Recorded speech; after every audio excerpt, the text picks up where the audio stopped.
Hello, friends. Welcome to our informational series.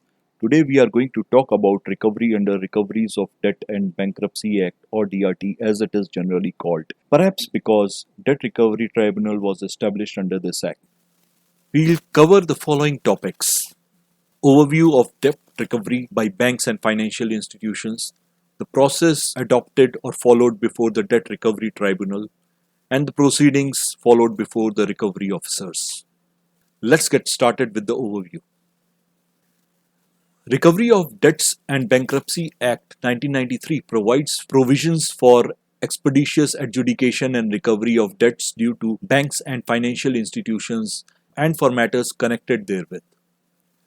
Act excludes the authority of other civil courts when the matter falls under the ambit of this act. A summary procedure is adopted by the DRTs for adjudication of dispute. The evidence is taken on affidavits and cross-examination is not permitted except in few deserving cases. The defendants can, however, file counterclaims or claims of set-off against the claimed amount. The act is only for recovery of debts by banks or financial institutions, irrespective if the debt is secured or unsecured.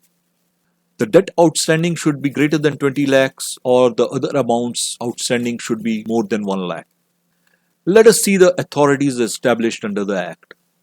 The Debt Recovery Tribunal was established under the Act for adjudicating matters related to the recoveries by banks and financial institutions which fulfill the criteria. In case the borrower is unable to comply with its orders, it has the authority to issue certificate of recovery. Debt Recovery Tribunal has also been entrusted with the adjudication of bankruptcy of individuals under the Insolvency and Bankruptcy Act as well as applications of the aggrieved people under the SARFAESI Act.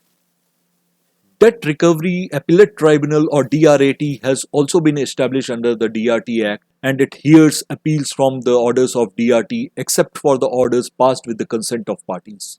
Apart fees, the appellants are required to deposit with the appellate authority around 50% of the amount or such lesser amounts as may be directed by DRAT. The Act further has provision for recovery officers who are responsible for executing the certificate of recovery issued by the DRT. The recovery officers are authorized for using following modes of recovery: attachment and sale, taking possession or appointing receivers, ordering arrest and detentions, any other mode that the central government may prescribe.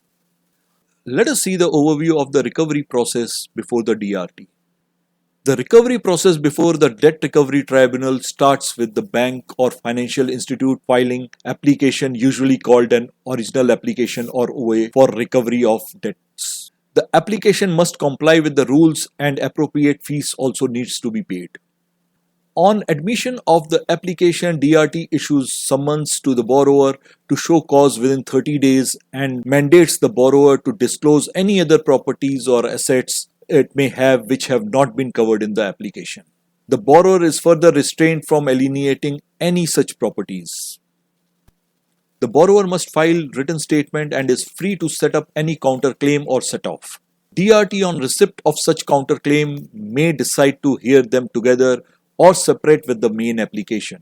Evidence, if any, has to be filed in the form of affidavit. DRT, after going through the filings or hearings of the parties, is free to pass any interim orders. Once the hearings have been completed, it issues the final orders. In case the compliance is not made to its orders, it can issue recovery certificates for the debt remaining still unpaid. Now let us see how the proceedings before the recovery officer take place. Once the recovery certificate has been issued, the matter is transferred to the recovery officer who is then responsible for the recovery. The recovery officer can use any of the modes of recoveries like attachment and sale or taking possession and appointing receivers or ordering arrest and detentions or any other mode that the central government may have prescribed.